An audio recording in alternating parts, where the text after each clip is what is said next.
Ben Alsop's strong pitching on Sunday helped LSU clinch the series against Ole Miss, and it led to Coach Maneri to call him an Ole Miss rebel killer. The Tigers know they'll have to play at 110% on Friday afternoon against Arkansas to keep alive their undefeated season and punch a ticket to the SEC title game. NOLA and Hanover have seen the highs of LSU baseball, winning a national title in their freshman year.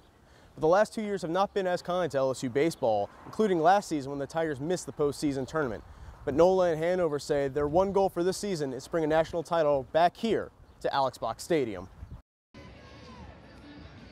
While the attention this season has been on who should start at quarterback for the Tigers, the LSU defense has just dominated opponents all season. The Tigers defense has made plays all year to help LSU get to 11-0. We work ball skills, ball drills, and having ball skills every day. That's one thing that we stress in the secondary, that when that quarterback puts the ball in the air, that ball is ours. It's just as much ours as it is the receiver, and we're going to take it away from him. And now the Tigers sit alone in the top of the polls in the SEC West with one game left in the regular season. The Tigers know they'll have to play at 110% on Friday afternoon against Arkansas to keep alive their undefeated season and punch a ticket to the SEC title game. It takes all phases for this team to win, and it doesn't matter who gets the shine. Nobody is worried about who's getting the recognition and who isn't. We all buying into the system, and we're all allowed to achieve one goal, and that's to be in a position to win a national championship at the end of the year. So I really think that this team realizes the path that it's on. I did not bring it up. It was not an example that I needed to point to. I think our football team recognizes that, we control our destiny. With the end of the season so close, the Tigers can almost taste the SEC championship game and the national title game, but they know they have to take care of business against Arkansas. We have to finish, and that's what Coach is preaching right now in the locker room. We got one more, and this is the one to get to the SEC championship. So this is a very important game, and we got to take this like it was the Alabama game. If the Tigers are to make it back to the SEC title game for the first time since 2007, it'll be because of their defense, a squad that has shut down high-powered offenses all season and outperformed one of the nation's best defenses on the road in Alabama.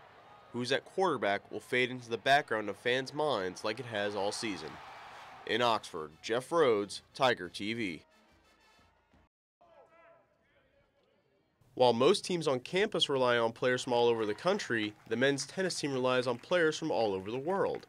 7 of the team's 14 players are not from America. Australian-born junior Stefan Szynski chose LSU because it gave him a chance to prepare for a life after tennis. After you finish high school, pretty much it's either you go professional or you just study for university, whereas here it gives you an option of playing competitive tennis at a high level whilst also getting a degree, which is a great option for me. English-born sophomore James Turberville says coming to LSU gave him an opportunity to play at a level that Europe lacks. We don't have varsity sports like you do here. There's not college sports.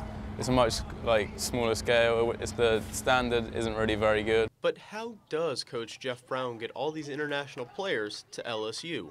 In order to get players from all over the world here at Dub Robinson Stadium, Coach Brown scouts national and international tournaments, and he also relies on information from players. It's tournaments within the states that these guys are participating in, and then we'll bring them in on a visit to see the school, make sure that they like what we have to offer. And like an American recruit, it's just that they're just a little bit further away. English-born senior Neil Skupski's brother Ken, a former LSU tennis standout, got him interested in donning the purple and gold for the LSU tennis team. He told me about the facilities here. That was very good. The coaches here, Jeff and Danny, they would work with me for 4 years and improve my game. Someone that knows the most about somebody is somebody that you can talk to that's currently on your team. They can give us a little more insight than just somebody sending us an email or a video. For Tiger TV, I'm Jeff Rhodes. Founded in 1970, the LSU rugby team has established a tradition of winning, and winning often. Cody Cadella, LSU rugby director, says the team incurs between $50,000 and $75,000 per year in expenses. Team members pay $400 a year, the UREC pays $7,500 a year, and the team can also get money from student government.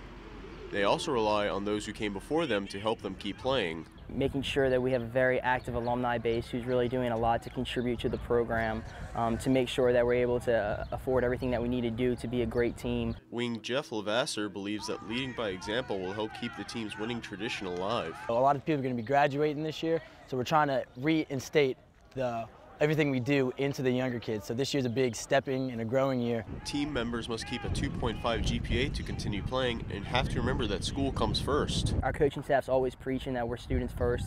You know, if guys have tests and you have to miss a session, you know, that's okay. So we have a constant time that's set for rugby. It's not too much a day. And then we have the time that you have for your own time and you have your social life. But your school time, I put that first. The rugby team gives its members more than just an opportunity to play rugby. It also gives them friends and memories that will last a lifetime. Cadella and Lavasser have even compared being on the team to being a member of a fraternity. And once I joined the club, that's where I made all my best friends, and I've gotten a couple of my friends to come out here and everything, and it's made the new experience, and it's kind of like a fraternity, but not really. It's not a Greek fraternity per se, but we're all brothers, we're all close. You know, we do everything together. The rugby team has definitely made my college experience. For Tiger TV, I'm Jeff Rhodes.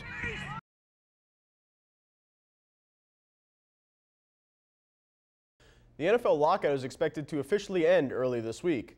The head of the Players Union will recommend that NFL players ratify a new 10-year collective bargaining agreement. Training camps are expected to open sometime this week, with the start of free agency expected on Saturday afternoon. The Saints are expected to be practicing sometime by the end of the week, but the club is yet to announce a training camp schedule.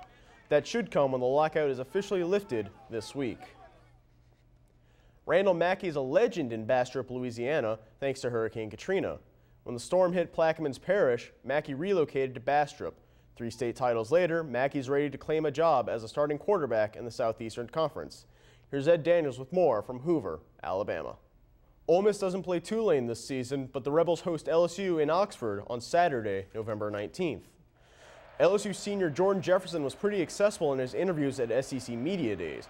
Jefferson said the presence of junior college transfer quarterback Zach Mettenberger motivates him, and he knows that he must be more consistent, and number 9 also knows he didn't reach his or others' expectations of him in 2010. LSU players report to campus on August 3rd. The team's first practice is scheduled for August 4th. In American Legion baseball, Retief Oil is currently leading Minden, Louisiana 10-3 in the bottom of the 6th. If we get a final score, we'll keep you updated. And the Zephyrs are back home Tuesday night. They play at Albuquerque tonight and Monday afternoon.